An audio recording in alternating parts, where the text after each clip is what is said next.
சுட்டெரிக்கும் சூரியனை கூட மிருதுவான மேகக்கூட்டம் மறைத்துவிடும். மனிதர்களும் அப்படித்தான். அவர்கள் எவ்வளவுதான் அறிவாளிகளாக திறமைசாலிகளாக இருந்தாலும் சின்னஞ்சிறு விஷயங்கள் அவர்களது அறிவுக்கண்ணுக்கு திரை போட்டு நிதர்சனத்தை அறியவிடாமல் செய்துவிடும். அன்று தனக்கு ஒரு தமையன் இருக்கிறான் என்ற ஆனந்த செய்தியை கேட்ட ஆதித்யனுக்கு அண்ணனுக்கு முடிசூட்டிவிட்டு தான் எப்படியெல்லாம் ஆனந்தமாக வாழ்வை அனுபவிக்கலாம் என்ற கற்பனை பின்விளைவுகளை பற்றி யோசிக்க விடாமல் அவனது மனதை மயக்கி வைத்திருந்தது. வயதிற்கு மீறிய விவேகமும் அறிவாற்றலும் கொண்டவன்தான் ஆதித்யன். எப்பேற்பட்ட சிக்கலையும் போகிற போக்கில் கலைந்தெறிந்துவிட்டு செல்லக்கூடிய ஆற்றல் பெற்றிருந்தவன்தான் அவன். என்றைக்கோ விளையவிருக்கிற விளைவை முன்கூட்டியே யூகித்து அதற்கேற்ப முன்னெச்சரிக்கை நடவடிக்கைகளை எடுப்பவன்தான் அவன். இருந்தும் கருமேக கூட்டங்களான உலக ஆசைகள் அறிவுச்சுடரான ஆதித்யவர்மனின் மனதை ஆக்கிரமித்து தமையனது முடிசூட்டு விழாவிற்கு பின்பாக எதிர்காலத்தில் வசுமித்ராவில் நிகழக்கூடிய மோசமான விளைவுகளை எண்ணி பார்க்க விடாமல் தடுத்திருந்தது. நல்லவர்களை ஒருபோதும் இறைவன் கைவிடுவதில்லை. தர்மத்தை நிலைநாட்ட தனக்கு உறுதுணை செய்யும் மாந்தர்களுக்கு இறைவன் உதவியாட்களை அனுப்பி அவர்கள் வாழ்வில் இன்னல் நேராமல் பார்த்து கொள்ளத்தான் செய்கிறார். அப்படித்தான் அன்று கௌதமனின் முடிசூட்டு நிகழ்வால் வசுமித்ராவில் வரவிருந்த பிரளயத்தை பவித்ராவின் வாயிலாக ஆதித்யனுக்கு அறிவித்தார் இறைவன். உலக அனுபவம் பெற்ற ஆதித்யனுக்கு சந்திரபுரி கோட்டையை தாண்டியிராத அந்த சிறு பெண் எடுத்துரைத்த நிதர்சனம் தன் செயலால் எப்பேற்பட்ட கொடிய விளைவு விளையவிருந்தது என்பதை ஆதித்யனுக்கு எடுத்துரைத்தது. முன்தினமெல்லாம் அறையை பூட்டிக் கொண்டு அப்படி ஒரு எதிர்விளைவை தான் எப்படி எண்ணி பார்க்காமல் போனோம் என்பதை நினைத்து தன்னையே நிந்தித்துக் கொண்டிருந்தான். பல மணி நேரங்கள் யோசித்து எதிர்விளைவை எவ்விதம் சமாளிப்பது என்ற முடிவுக்கும் வரப்பெற்றான் அரசன். ஆற்றில் நீராடி முடித்து வந்தவனிடம் கௌதமன் மகுடாபிஷேகம் செய்து கொள்வதை பற்றி புலம்பி வர தனது கேள்விக்கு நண்பனை விடை சொல்ல விடாமல் கௌதமன் புலம்பி வருகிறானே என்ற கோபத்தில் அரசனிடம் கடுகெடுத்தான் பிரதாபன். மூளையை கசக்கி குழப்பத்திலிருந்து வெளிவந்துவிட்ட ஆதித்யனுக்கு நண்பனுக்கும் தமையனுக்கும் இடையே மாட்டிக்கொண்டு அவர்களின் பிடியிலிருந்து விடுபடத்தான் இயலாமல் போனது. கௌதமனின் இரு தோள்களையும் பற்றிய அரசன் அவனிடம், பொறுமையடையுங்கள் அண்ணா, நீங்கள் அச்சம் கொள்ள தேவையில்லை. உங்களுக்கு மணிமுடி சுட்டிவிட்டு நீங்கள் போதுமான அளவு பயிற்சிகளை பெறும் வரையில் பகைவர்கள் உங்களை அண்டாதவாறு நானே உங்களுக்கு அரணாக இருந்து பாதுகாக்கலாம் என்றுதான் முன்பு முடிவெடுத்திருந்தேன். ஆனால் அப்போது நான் பகைவர்களை பற்றி மட்டும்தான் எண்ணி பார்த்தேனே தவிர என் மீது பற்று கொண்டோரை பற்றி கருதி இருக்கவில்லை. பகையை விட பயங்கரமானது பற்றும் பாசமும். என் மீது பாசம் கொண்டவர்கள் என் பிரிவை தாழாமல் என்னவெல்லாம் எதிர்வினையாற்றுவார்கள் என்பதை நான் யோசிக்க மறந்துவிட்டேன். பவித்ராவின் வார்த்தைகள்தான் எனக்குள் ஞானத்தை ஏற்படுத்தி இருக்கிறது. மணிமுடி சூட்டுவது பிறகு இருக்கட்டும், திருமணங்களை கூட நான் நினைத்தபடி நடத்தி வைப்பது சிரமம்தான்.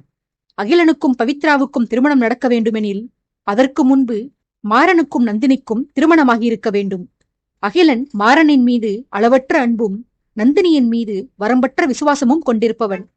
மாறனின் திருமணத்தை விரைந்து முடித்துவிடலாம் என்றால் அவன் வருணனுக்கு திருமணம் முடியாமல் தான் திருமணம் செய்து கொள்ள மாட்டான். மணக்கவிருப்பது குமுத பர்வதம் என்னும் மாபெரும் நாட்டினுடைய ராணியை என்றாலும் சாதாரண மெய்க்காவல் தளபதியின் மீது அவன் கொண்டுள்ள ஆழமான அன்பு அவனை மாமன் மகளுக்கு மாலை சூட்ட அனுமதிக்காது. வருணனின் திருமணத்தை முடித்துவிட்டால் மற்ற இரு திருமணங்களும் நடந்தேறிவிடும் தான். உடனடியாக மனம் புரிந்து கொள்வதில் வருணனுக்கும் எந்த தடையும் இல்லைதான்.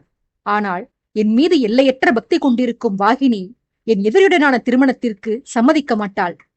இப்படியாக இடியாப்பத்தை விட 2 மடங்கு பெரிய சிக்கலில் திருமணங்கள் சிக்கியுள்ளன. இதில் ஒரே ஒரு நல்ல விஷயம் என்னவென்றால் அரவிந்தனின் விவாகம் நிச்சயிக்கப்பட்டதுதான். அவனது அனுமதி இல்லாமல் நானாகவே தேதியை நிர்ணயம் செய்து விட்டதால் எனது ஆணையை மீற முடியாது என்பதற்காக அவன் காதலியை கரம் பிடிக்கப் போகிறான். நான் மேற்கூறிய மற்றவர்களை அப்படி நிர்பந்திக்க முடியாது. சரி, திருமண குழப்பங்களை ஓரங்கட்டிவிட்டு மகுடாபிஷேக வைபவத்தை நிகழ்த்தலாம் என்று பார்த்தால் அது விவாகம் நடத்துவதை விட வெகு சிரமமாக உள்ளது. அரசனாக நீடிப்பதில் எனக்கு விருப்பமில்லை. ஆனால் பிரஜைகள் அதைத்தான் விரும்புகிறார்கள். மக்களுக்காக நான் பதவியில் நீடித்து என் தமையனுடைய உரிமையை என்னால் பறிக்க முடியாது. பிரபாவதி அன்னையின் மைந்தன்தான் அரியணைக்கு உரிமையானவன். இன்றைக்கு இல்லையேனும் என்றைக்காவது ஒரு நாள் அண்ணனுக்கு உரிய அதிகாரத்தை நான் கொடுத்தே ஆக வேண்டும். அதற்கு ஒரே ஒரு வழி நேற்று பவித்ரா கூறிய யோசனையை நடைமுறைப்படுத்துவதுதான். இந்த சந்திரபுரி நாட்டை சுதந்திர நாடாக அறிவித்து இதன் ஆட்சி பொறுப்பை நானே ஏற்கப் போகிறேன். இப்படி செய்தாலும் வசுமித்ராவினருக்கு மனது ஆறாதுதான். நான் அவர்களுடைய மன்னனாக நீடிக்கப் போவதில்லை என்ற வருத்தம் அவர்களுக்கு இருக்கத்தான் செய்யும். ஆயினும் பதவியை துறந்து நான் வெறுங்கையோடு வெளியேறுவதை விட நான் ஏதோ ஒரு நாட்டில் அரசாட்சி புரிகிறேன் என்ற நிம்மதி பிரஜைகளுக்கு இருக்கும். என் தமையன் முடிசூடிக்கொண்ட பிறகு வசுமித்ரா ராஜ்யத்துடன் ஒரு நட்பு ஒப்பந்தம் செய்து கொள்வேன். வசுமித்ராவிற்கு தேவையான உதவிகளை மறுக்காமல் செய்வேன் என்றும், அவசர காலங்களில் எனது படையை அனுப்பி ஒத்தாசை புரிவதோடு நானே நேரில் வந்து மக்களுக்கும் மன்னனுக்கும் துணையிருப்பேன் என்றும் சாசனம் எழுதி தரப்போகிறேன். அத்துடன் அங்கு நடக்கும் அனைத்து விழாக்களிலும் வைபவங்களிலும் தவறாமல் கலந்து கொள்வேன். அப்படி செய்தால் என்னை அடிக்கடி காணும் வாய்ப்பு பிரஜைகளுக்கு கிட்டும். முழுவதுமாக நான் அவர்களது கண்களை விட்டு மறைந்து போவதற்கு பதில் அவ்வப்போது அவர்கள் முன்பு தோன்றி வந்தால் என்னை பிரிந்தது போல பிரஜைகள் உணரமாட்டார்கள். இவையெல்லாம் புது மன்னனை மக்கள் மனதார ஏற்றுக்கொள்ளும் வரைதான். மக்களின் மனதை கொள்ளையடிக்கும் வகையில் நிர்வாகத்தை எப்படி மேற்கொள்ள வேண்டும் என்று தமையனுக்கு போதித்து 1-2 ஆண்டுகளில் அவரை நாட்டு மக்கள் தலையில் தூக்கி வைத்து கொண்டாடும்படி பயிற்சிகள் கொடுப்பேன்.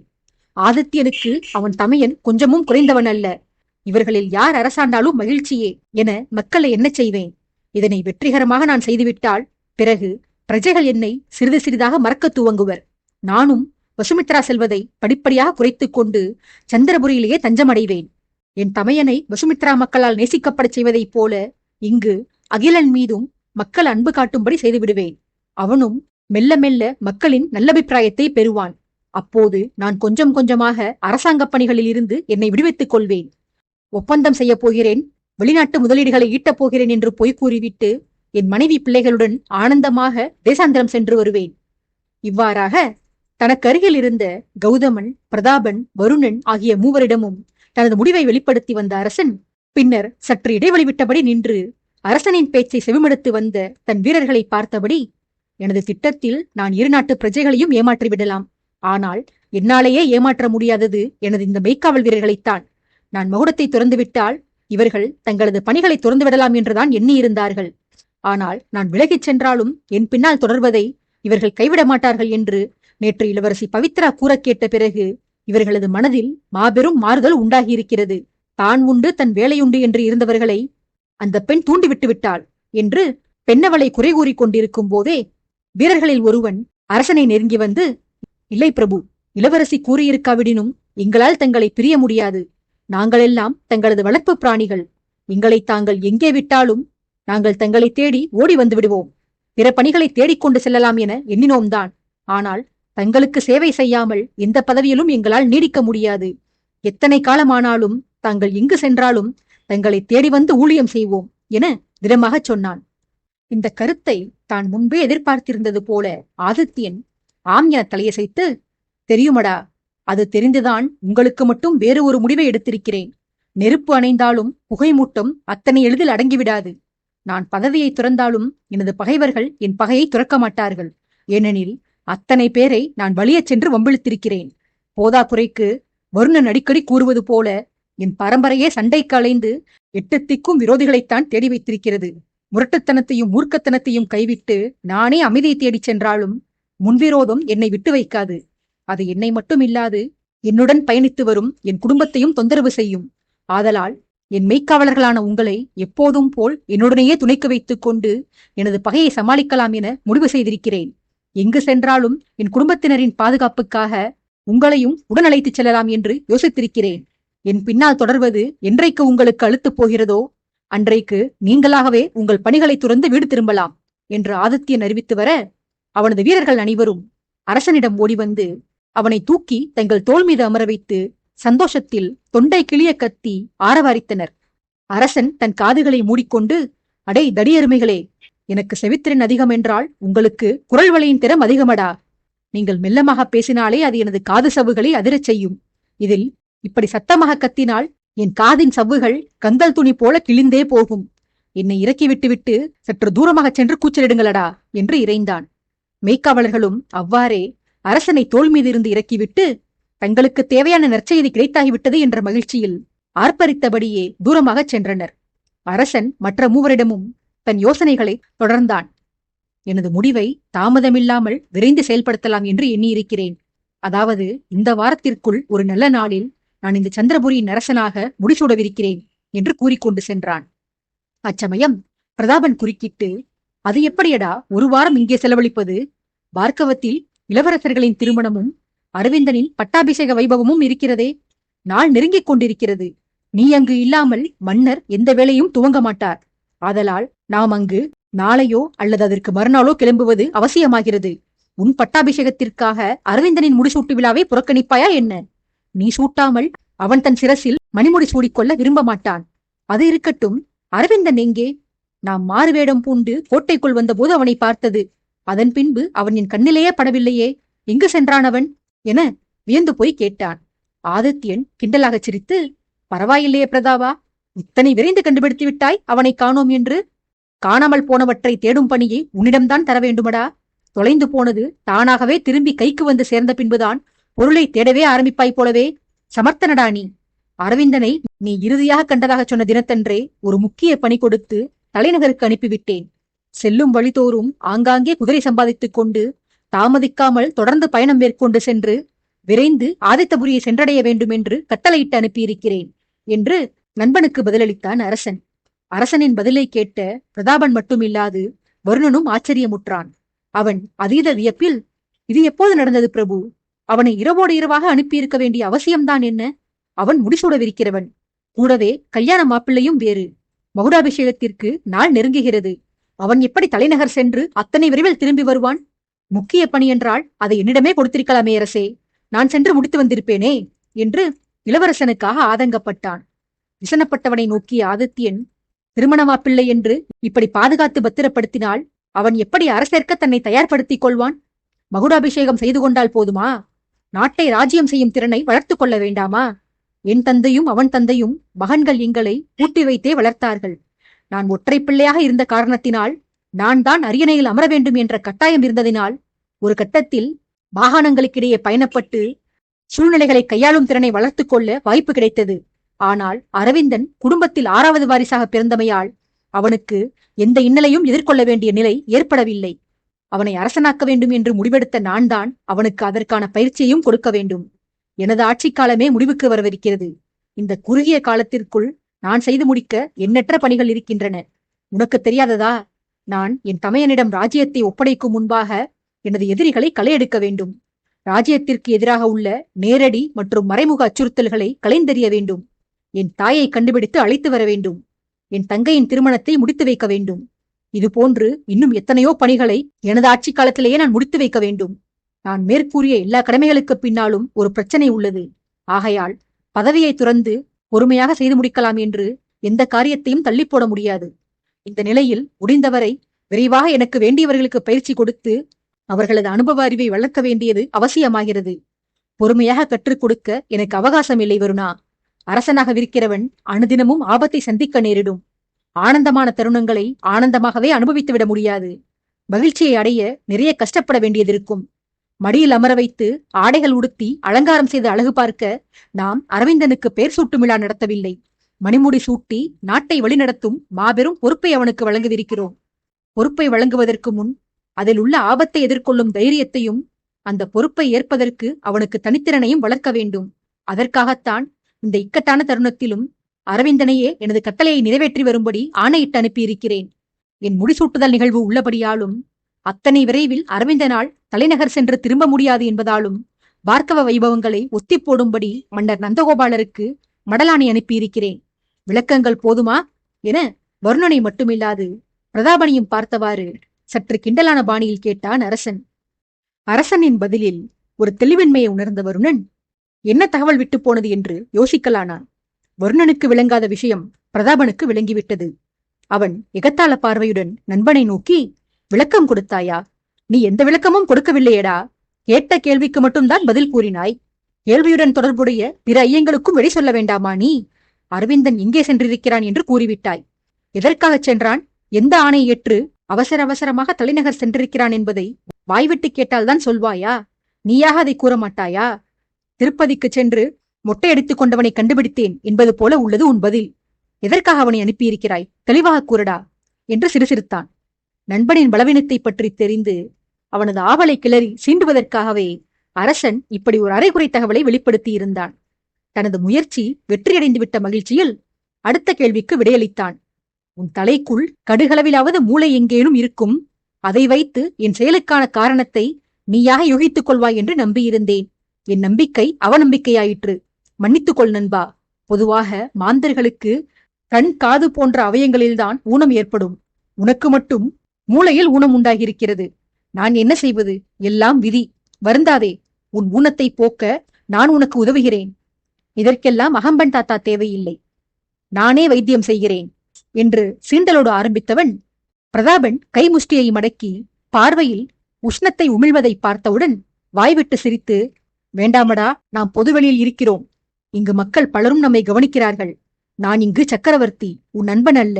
என்னை தாக்குவதாக இருந்தால் அதை தனிமையில் செய்து கொள். என் விசுவாசிகளின் மத்தியில் வேண்டாம் என்று மன்றாடலையே திமிர் கலந்து கேட்டான் அரசன். அடுத்த கணம் பிரதாபன் வருணனுடன் பார்வையிலேயே ஏதோ ஒரு தகவலை பரிமாறிக்கொள்ள, வருணன் அதற்கு, இங்கு வேண்டாம் அண்ணா, பார்க்கவம் திரும்பியவுடன் பார்த்து கொள்ளலாம். என் சக்கரவர்த்தி ஆசைப்பட்டு அதை செயல்படுத்தாமல் போனால் நன்றாக இராது. அரசரது ஆசையும் நிறைவேறும், அண்ணன் தங்களது இச்சையும் நிறைவேறும். சிறிது பொறுத்துக் கொள்ளுங்கள் என்று பிரதாபனை சமாதானப்படுத்தினான் வருணன். தனக்கருகிலேயே இருவரும் ஏதோ சதித்திட்டம் பற்றி கலந்தாலோசிக்க ஆதித்யன் அதிர்ந்து போய், அடப்பாவிகளா, வெகு நாட்களாக ஏதோ சதி புரிய திட்டம் போட்டு வருகிறீர்கள். உங்கள் பொறுமையை பார்த்தாலே எனக்கு பயமாக உள்ளதரா. உடனடியாக நிறைவேற்றினால் கூட ஆத்திர அவசரத்தில் திட்டம் தோல்வியில் முடிய வாய்ப்புள்ளது. இத்தனை பொறுமையாக செயல்படுத்தினால் தவறு நேர வாய்ப்பே இருக்காதே. உங்கள் திட்டம் வெற்றிகரமாக நிறைவேறிவிடுமே. நான் முன்பே பலமுறை கேட்டுக்கொண்டதுதான். எந்த சதி செய்தாலும் அதை சக்கரவர்த்தி என் தகுதிக்கு ஏற்ப செய்யுங்களடா. ஏற்கனவே பிரதாபன் என் தோள்பட்டையை முறித்து என்னை அவமானப்படுத்தி இருக்கிறான். வாளெடுத்து சண்டையிட்டு என் மாரில் காயத்தை கொடுத்திருந்தால் அது எனக்கு கௌரவமாக இருந்திருக்கும். என் வீரத்தின் அடையாளமாக எண்ணி அந்த காயத்தை நான் ஆனந்தமாக ஏற்றுக்கொண்டிருப்பேன். ஆனால் இந்த முரட்டு பயல் எதிர்பாராத நேரத்தில் என்னவர்கள் முன்பே என்னை காயப்படுத்தி என்னை தலைக்க விழும்படி செய்துவிட்டான். எப்படி இருந்தாலும் நான் உங்களுக்கு வேண்டியவனடா, பார்த்து செய்யுங்கள் என்று பரிதாபமாக வதனத்தை வைத்துக் கொண்டு கேட்டான் அரசன்.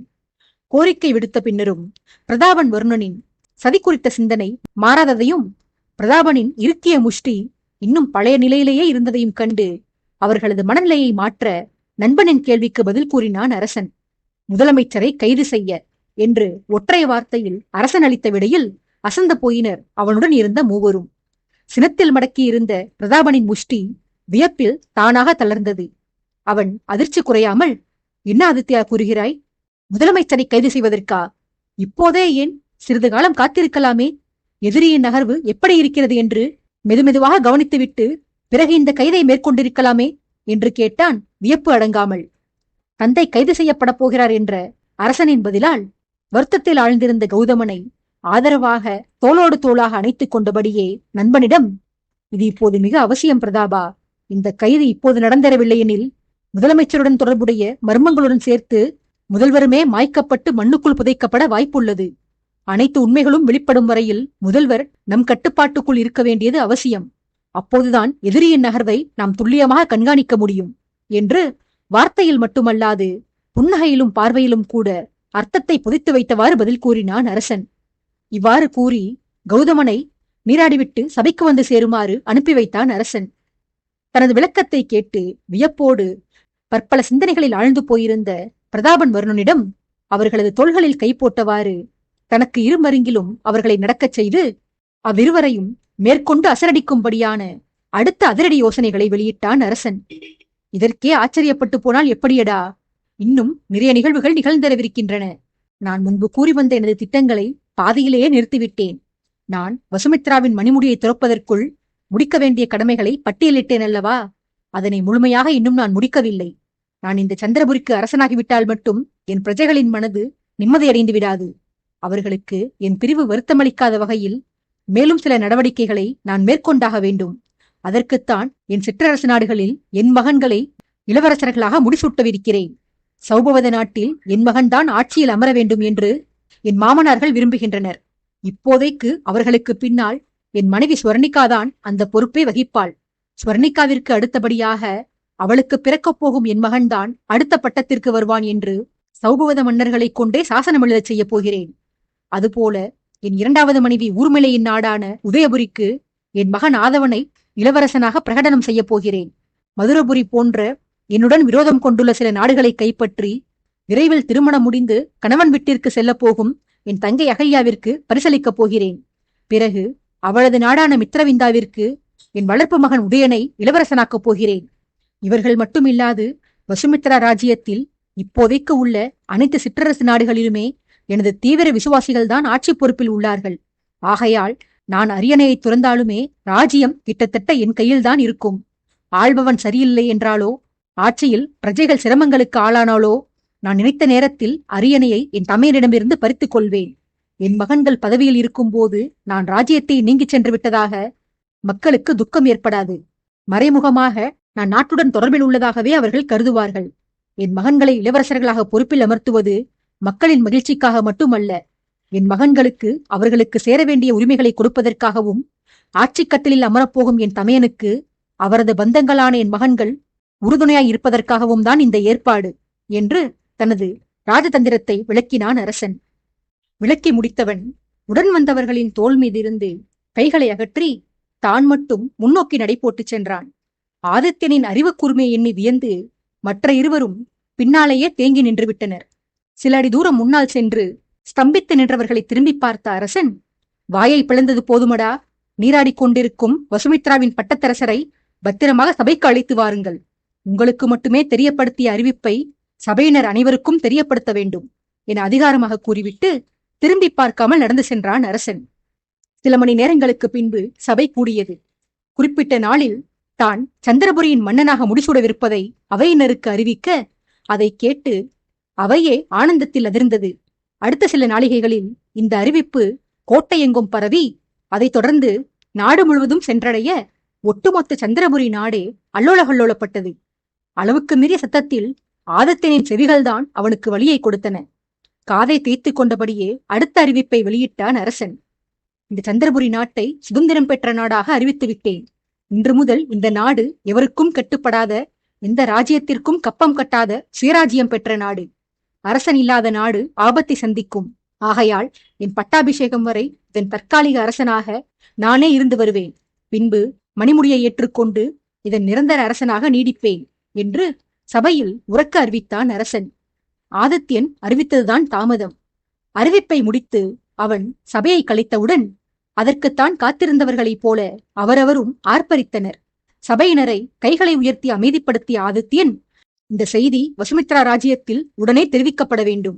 தூதுவர்களை அனுப்பி சாம்ராஜ்யத்தின் ஒவ்வொரு சிறு குறு நாட்டிற்கும் இதனை அறிவிக்கும்படி ஆணையிடுகிறேன் என தெரிவிக்க, அரசனின் ஆணையை நிறைவேற்ற அவரவரும் அடித்து பிடித்து ஆனந்தத்தோடு ஓடினர். சென்றது மட்டும் இல்லாது மகுடாபிஷேக பணிகளை உடனேயே துவங்கவும் செய்தனர். அமைச்சர்களும் அதிகாரிகளும் தங்களுக்குள்ளே ஆலோசித்து வேலைகளை பிரித்துக் கொண்டு துரித கதியில் பணிகளை செய்ய ஆரம்பித்தனர். புரோகிதரை அழைத்து வர சிலரும், புனித நீர் கொண்டு வர சிலருமாக சிட்டாய் பறந்தனர். அனைவரும் பரபரத்ததை அமைதியாக அரியணையில் அமர்ந்தவாறு புன்னகையுடன் ரசித்துக் கொண்டிருந்த ஆதித்யன் முதட்டோர வெற்றி சிரிப்புடன் தன்னிடம் விடைபெற்றுச் செல்ல முயன்ற இளவரசியை அருகில் அழைத்து, உனது திட்டம் அபாரம் அம்மா. உன்னை நான் பாராட்டியே தீர வேண்டும். நானே யோசிக்காத பிரச்சனைகள் பற்றி நீ யோசித்து அதற்கு தீர்வும் கூறியிருக்கிறாய். சந்திரபுரி இளவரசி உனக்கு பூரண சந்திரனைப் போன்றே பிரகாசமான அறிவு உள்ளது. அரியணை மட்டும்தான் என்னுடையது. அதிகாரம் உன் வருங்கால கணவன் அகிலனுக்கு சொந்தமானது. இதுபோன்றே அறிவார்ந்த யோசனைகளை அளித்து ராஜ்யமாள அவனுக்கு நீ உதவ வேண்டும் அம்மா. நேற்றே நான் உரைத்தது போல நீ என் நாட்டின் பொக்கிஷம். அகிலனை உனக்கு பெட்டகமாக அளிப்பது உன்னை பாதுகாக்கத்தானே தவிர பெட்டிக்குள் அடைத்து வைத்து உன் பிரகாசத்தை மங்கச் செய்வதற்கல்ல.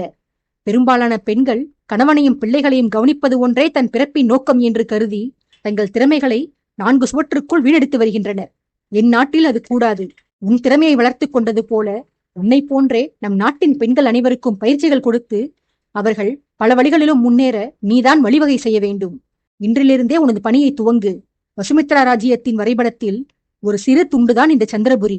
இந்த வார இறுதியில் இது அந்த வரைபடத்தில் இருந்து நீக்கம் செய்யப்பட போகிறது.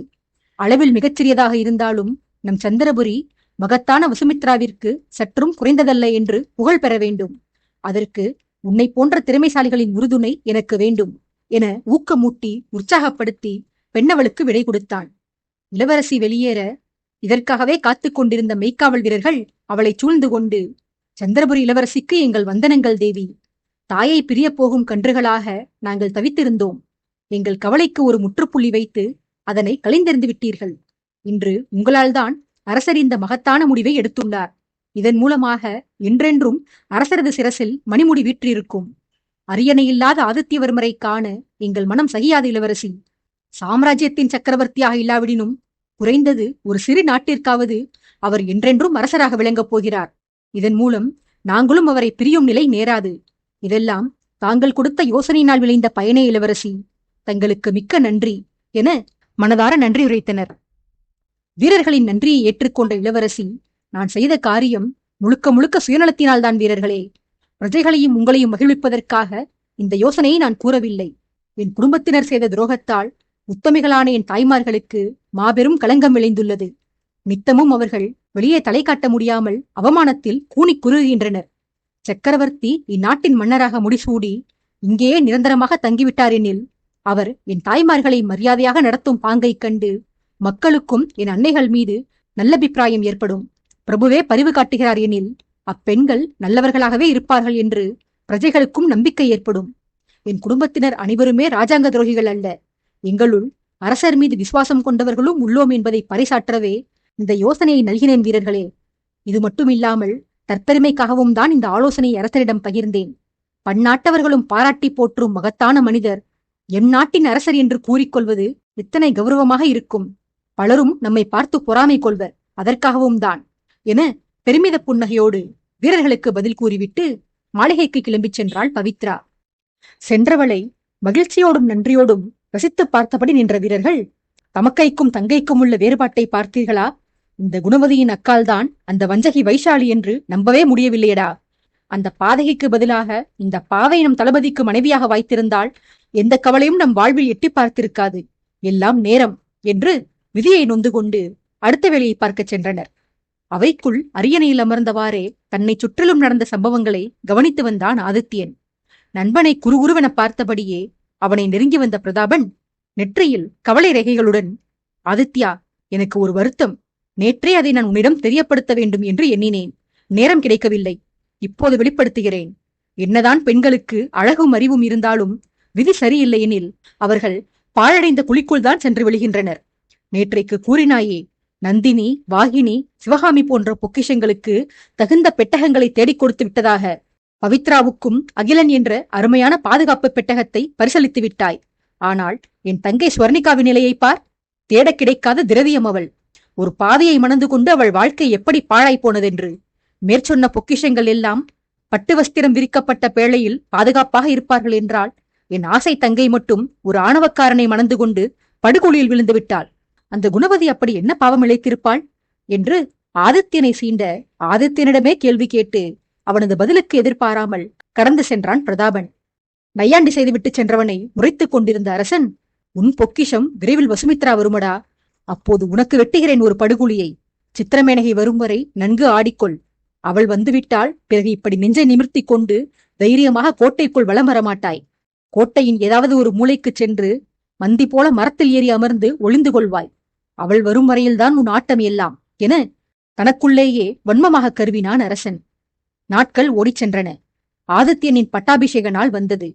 பிரம்ம முகூர்த்த வேளையில் புரோகிதர்கள் வேத மந்திரங்கள் முழங்க, பல்வேறு புனித நதிகளில் இருந்து கொணரப்பட்ட புனித நீரால் பண்டிதர்கள் அரசனுக்கு அபிஷேகம் செய்விக்க, எக்காலமும் பேரிகைகளும் எட்டத்திக்கும் எதிரொலிக்க, சங்குநாதம் எங்கெங்கும் ஆர்ப்பரிக்க, ஆன்றோர்களும் சான்றோர்களும் அட்சதை தூவி ஆசிர்வதிக்க, ஆதித்யவர்மனின் சிரசில் சந்திரபுரியின் மணிமகுடம் சூட்டப்பட்டது. தான் மன்னனாக பதவி வகித்து வந்த நாட்டிற்கு மறுபடியும் ஒருமுறை மன்னனானான் ஆதித்யவர்மன்.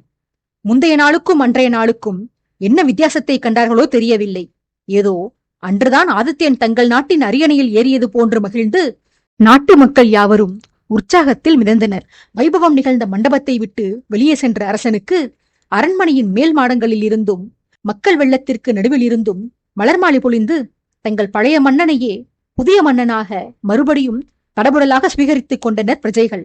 மக்களின் அன்பையும் வாழ்த்தையும் ஆசிகளையும் ஏற்றுக்கொண்டு ஜன வெள்ளத்தில் மிதந்தபடியே கம்பீரமாக குதிரை மீதமர்ந்து கோட்டைக்குள் இருந்த விஷ்ணு பகவானின் ஆலயத்திற்கு சென்றான் ஆதித்யன். முன்பு பலமுறை இறைவனிடம் சமர்ப்பித்த வேண்டுதல்களில் சிறு சிறு தவறுகள் இழைத்து இறைவனின் திருவிளையாடல்களுக்கு ஆளாகி அனுபவம் பெற்றிருந்த ஆதித்யன் இம்முறை சுதாரித்துக் கொண்டு, இல்லை சுதாரித்துக் கொண்டதாக எண்ணிக்கொண்டு பரந்தாமனிடம் கைகூப்பி, இறைவா, என் தவறுகளை சரி செய்து கொள்ள எனக்கு சந்தர்ப்பம் தாருங்கள். கூடவே என் எண்ணங்கள் யாவும் நிறைவேற எனக்கு ஆசியளியுங்கள். வசுமித்ராவின் அரியணையில் அதற்கு தகுதியானவனே அமர வேண்டும். நான் ஆசைப்படும் நிம்மதியான வாழ்க்கை எனக்கு கிடைக்க வேண்டும் என்று கையிரண்டையும் ஏந்தி யாசகம் கேட்பவன் போல உருக்கமான உடல் மொழியுடன் இறைவனிடம் வேண்டினான் அரசன். அடுத்த கணம் முன்பு மித்திரவிந்தாவில் நடந்தது போல அரசன் வேண்டி முடித்தவுடன் ஒரு சிரிப்பு சத்தம் கேட்டது. ஆதித்யன் அதிர்ந்து இறைவனை கூர்ந்து நோக்க, நண்பனின் தோளை தட்டிய பிரதாபன், சிரித்தவன் நரனாகிய நானடா, நாராயணர் அல்ல. பலமான வேண்டுதல்களை முன்வைக்கிறாய் போலத் தெரிகிறது. உன் வதனம் கலவரப்பட்டு கிடக்கிறது. தண்ணீருக்குள் தலைகீழாக நின்றபடி நீ வேண்டினாலும் இறுதியில் இறைவனின் இச்சையே ஈடேறும். வேண்டுவது உன் கடமை. அதை நிறைவேற்றுவதும் நிராகரிப்பதும் பிரபுவின் உரிமை. தேவையில்லாமல் பிரார்த்தித்து இறைவனின் நேரத்தை வீணடிக்காதே. ஆயிரம் பணிகளை அவர் முடிக்க வேண்டியதிருக்கும். உன் போல வீணனின் மன்றாடல்களை எத்தனை நேரம்தான் செவிமடுப்பார் அவர் பாவம். இறைவனை தொந்தரவு செய்யாதே, வா செல்லலாம் என நண்பனின் கையை பிடித்து இழுத்தான். ஆதித்யன் கோபம் வரப்பெற்று, ஆலயத்தில் கூட அமைதி காக்க மாட்டாயா? ஏனடா இப்படி அபசகுணமாக பேசுகிறாய்? உன் வாயில் நல்ல வார்த்தைகளே வராதா? உனக்கு அவசரம் என்றால் நீ கிளம்பேனடா. நான் பொறுமையாக பிரார்த்தித்து விட்டு வருகிறேன். ஏன் என்னை தொந்தரவு செய்கிறாய் என கடுகெடுத்தான். பிரதாபன் பணிவோடு பேசுபவன் போல பாவனை செய்து, அரசரை போய் அடியேனான சிறுவன் நான் தொந்தரவு செய்வேனா? நான் நிதர்சனத்தை கூறினேன் பிரபு. அரசர் தாங்கள் ஒருவர் என்ன வேண்டுமானாலும் வேண்டலாம். ஆனால் லட்சோபலட்சம் பிரஜைகளின் வேண்டுதல் வேறு மாதிரியாக இருந்தால் இறைவன் இதில் எதை நிறைவேற்றுவார்? அவரும் பாவம்தானே, அவரும் குழம்ப மாட்டாரா என்ன என்று கிண்டல் துணியில் பேசி வந்தவன் பின்னர் குரலை இயல்பாக்கி, சேஷ்டைகளும் குறும்புத்தனங்களும் செய்வதில் உனக்கே சக்கரவர்த்தியடா உன் முன் இருக்கும் இறைவன். நீ ஆசைப்பட்டு எதையாவது வேண்டி பின்பு அது எதிர்மறையாக நடந்து அதை நினைத்து நீ எதிர்காலத்தில் புலம்பக்கூடாதென்றுதான் நான் முன்னெச்சரிக்கையாக உன் பிரார்த்தனைகளை தடை செய்தேன். எனக்கென்ன வந்திருக்கிறது? நீ வேண்டப்பா. அடிப்பிரதட்சணம் செய்து வேண்டு, அல்லது அங்க பிரதட்சணம் செய்து கூட வேண்டு. உன் இஷ்டம் அது. நான் கிளம்புகிறேன் என பொறுமை இழந்தவன் போல கூறிவிட்டு நகர்ந்து சென்றான் பிரதாபன். நண்பன் விலகிச் செல்ல குழப்பத்துடனேயே மறுபடியும் இறைவனை துதிக்க துவங்கினான் அரசன். இம்முறை சிலையாக நின்ற இறைவனே தன்னைக் கண்டு இலக்காரமாக சிரிப்பது போன்று ஒரு உள்ளுணர்வு அரசனுக்கு ஏற்பட, ஆதித்யன் அதிர்ந்து கண்களை தேய்த்து விட்டுக் கொண்டு மறுபடியும் இறைவனை உற்று நோக்கினான். தான் கண்டது உண்மையல்ல, பிரமை என்று உணர்ந்தவன் மனநிலை மாறிப்போய் அதற்கு மேலும் தொடர்ந்து வேண்ட பொறுமை இல்லாமல் தானும் ஆலயத்தை விட்டு வெளியேறினான். அடுத்தடுத்த நாட்களில் நாட்டினுள் சுற்றுப்பயணம் செய்து பொதுமக்களின் அன்பையும் மரியாதைகளையும் மனதார ஏற்றுக்கொண்ட ஆதித்யன் அதன் பின்பு அந்தகார காட்டிற்கு செல்ல திட்டம் போட்டான். மாளிகையில் ஓய்வெடுத்த அரசன் மெய்க்காவலர்களை அழைத்து, நாளை காலை நாம் அந்தகார காட்டிற்கு கிளம்ப வேண்டுமடா, தயாராக இருங்கள். விடியலின் போது அனைவரும் என் மாளிகைக்கு வெளியே கூடிவிட வேண்டும். யாரெல்லாம் தயாராக வந்து நிற்கிறீர்களோ அவர்களை மட்டும்தான் அழைத்துச் செல்வேன் என அரசன் தெரிவிக்க, அங்கே வீரர்களுக்குள் ஒரு சலசலப்பு ஏற்பட்டது. அதை கவனித்த அரசன், என்னடா உங்கள் பிரச்சனை? அந்த காட்டின் மர்மம்தானே உங்களுக்கு பிரச்சனை. அங்கே மர்மமும் இல்லை, மாயமும் இல்லை. மரங்களின் அடர்த்தியால் காடு இருட்டாக இருக்கும், அவ்வளவுதான். நேற்று நம் குகன் அந்த காட்டை பற்றிய ஒரு ரகசியத்தை என்னிடம் கூறினான். அதை அவன் வாய்ப்பட நீங்களே கேட்டறிந்து கொள்ளுங்கள் என்று கூறிவிட்டு குகனை பார்த்து அந்த உண்மையை தன் மெய்க்காவலர்களிடம் வெளிப்படுத்துமாறு கட்டளையிட்டான். அரசனின் ஆணையை ஏற்று குகன் தான் அறிந்த உண்மைகளை கூறினான். உண்மைதான் நண்பர்களே, அந்த காட்டினுள் பிரபு கண்டறிந்த பொக்கிஷ அறை அல்லாமல் சற்று உள்ளே அதே போன்ற, ஆனால் அதைவிட சற்று பெரிதான கட்டமைப்பு ஒன்று இன்னும் நடுக்காட்டில் உள்ளது. மன்னன் சுதாகரன் மாய்க்கப்படுவதற்கு பல காலங்களுக்கு முன்பு காட்டை ஒட்டிய கிராமத்தில் வாழ்ந்த வாலிபர்களுள் சிலரை தேர்ந்தெடுத்து கண்களை கட்டி வெகு தூரம் உள்ளே அழைத்துச் சென்றனர். அவர்களில் நானும் ஒருவன். ஒரு இடத்தில் எங்களது கண்கட்டிகளை அவிழ்த்து விட்டனர். அப்போதுதான் மன்னன் சுதாகரனும் அவன் தம்பி தாமோதரனும் எங்களுடன் வந்திருந்ததை நாங்கள் அறிந்து கொண்டோம். அவர்களுடன் குதிரைகள் பூட்டப்பட்ட வண்டி ஒன்று இருந்தது. வண்டியின் சத்தம் கண்கள் கட்டப்பட்ட எங்களுக்கு முன்பிருந்தே கேட்டு வந்திருந்தாலும் அந்த வண்டிகளை செலுத்தி வந்தவர்கள் மன்னர் சகோதரர்கள்தான் என்று தாமதமாகவே எங்களுக்கு புரிந்தது. சகோதரர்களுடன் ஒரு சில வீரர்கள் மட்டுமே துணைக்கு வந்திருந்தனர். வண்டியில் இருந்த பெட்டிகளை இறக்கி அங்கிருந்த மரத்தாலான கட்டிடத்திற்குள் எடுத்துச் சென்று அடுக்குவதற்குத்தான் எங்களை அழைத்துச் சென்றிருந்தார்கள் என்பதை நாங்கள் பின்னரே உணர்ந்து கொண்டோம். பெட்டியில் என்ன இருந்தது, அதை ஏன் ரகசியமாக நடுக்காட்டில் கொண்டு வந்து பாதுகாக்கிறார்கள் என்பதெல்லாம் எங்களுக்கு தெரிந்திருக்கவில்லை. இருள் சூழ்ந்த அப்பிரதேசத்தில் பந்தங்களின் துணையுடன் தான் நாங்கள் அப்பணிகளை மேற்கொண்டோம். வேலைக்கு நடுவில் நாங்கள் ஒருவருக்கொருவர் பேசிக்கொள்வதற்கு எங்களை அனுமதிக்கவில்லை. வேலை முடிந்த பின்பு மறுபடியும் எங்களது கண்களை கட்டி கிராமத்திற்கு அழைத்து வந்து சேர்ப்பித்தனர். எங்களுக்கு வழங்கப்பட்ட ரகசிய பணிகள் குறித்து எங்கள் குடும்பத்தினரிடம் கூட தெரியப்படுத்தக்கூடாதென்றும், மீறி தெரிவித்தால் வாளுக்கு இரையாவது உறுதி என்றும் இளையவன் தாமோதரன் எங்களை மிரட்டினான்.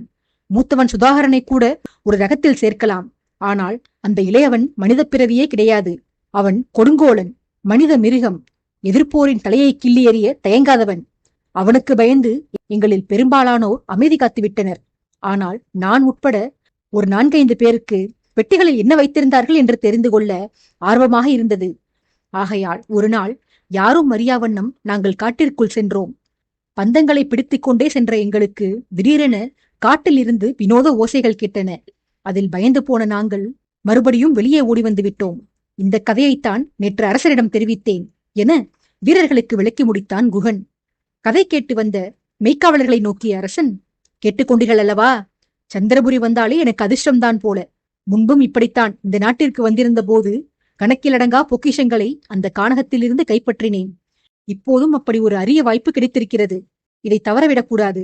இன்னொரு முக்கியமான விஷயம், நாம் காட்டிற்கு செல்வது வருணனுக்கு தெரியக்கூடாது. தெரிந்தால் அவன் தொல்லைகள் தருவான். அவனை வரவிடாமல் நான் பார்த்துக் கொள்கிறேன். நீங்கள் காலையில் தயாராகி வாருங்கள் என கூறி வீரர்களை அனுப்பினான். அடுத்து கௌதமனை அழைத்துக் கொண்டு பிரதாபன் தங்கியிருந்த மாளிகைக்கு சென்ற அரசன் அங்கிருந்த நண்பனிடம், பிரதாபா, நீ இந்த நாட்டை சுத்தி பார்க்கவே இல்லையே.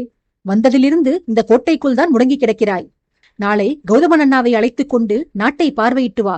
இங்கே தனிமையில் அமர்ந்து மனதை தொலைக்க ஏராளமான இடங்கள் உள்ளன. அவற்றின் வனப்பை ரசித்துவிட்டு வா. அப்படியே காளை சண்டை மைதானத்தையும் பார்வையிட்டு வா. நாம் ஓரிரு தினங்களில் பார்க்கவம் திரும்ப வேண்டும். அடுத்து இந்த நாட்டை சுற்றி பார்க்கும் வாய்ப்பு கிடைக்க பல மாதங்கள் ஆகலாம். ஆதலால் கோட்டைக்குள் முடங்கி நேரத்தை விரயமாக்காமல் வெளியே சென்று வா என நண்பனுக்கு மூளைச்சலவை செய்தான். அரசன் கூறி முடிக்க உள்ளறையிலிருந்து கூடத்திற்கு வந்த வருணன் சந்தேக பார்வையுடன், ஏன் பிரபு, தாங்கள் வரவில்லையா? நாட்டில் நகர்வலம் செய்ய தாங்கள் வராதிருப்பது விந்தையாக உள்ளதே என ஆச்சரியத்துடன் கேட்டான். கேட்டவனை நோக்கிய அரசன், நான் இப்போது இங்கு விருந்தாளியா நாட்டை சுற்றி பார்க்க? நான் இந்நாட்டின் மன்னன். புது அரசன் எனக்கு முடிக்க வேண்டிய பணிகள் ஏராளமாக உள்ளன. பிரதாபனுடன் நீ துணைக்கு சென்று வா. அவனை தனியே விடாதே வருணா.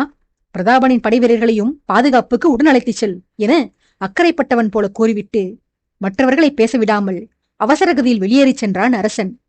மறுநாள் பொழுது புலர்ந்தது. வருணன் கோட்டையிலிருந்து பயணம் கிளம்பிவிட்டதை உறுதி செய்து கொண்டு தானும் தன் வீரர்களுடன் புறப்பட்டுச் சென்றான் அரசன். நெடுந்தூரம் பயணித்து காட்டின் முகப்பை அடைந்தனர்.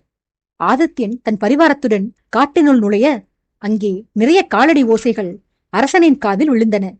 எதிரிகள் இருக்கிறார்கள் என்று யூகித்து தன் வீரர்களை எச்சரிக்க அரசன் வாயெடுக்க, முன்பு காலடி ஓசைகள் கேட்ட இடத்திலிருந்து தற்போது வாழ்த்தொலிகளும் கரகோஷங்களும் கேட்டன.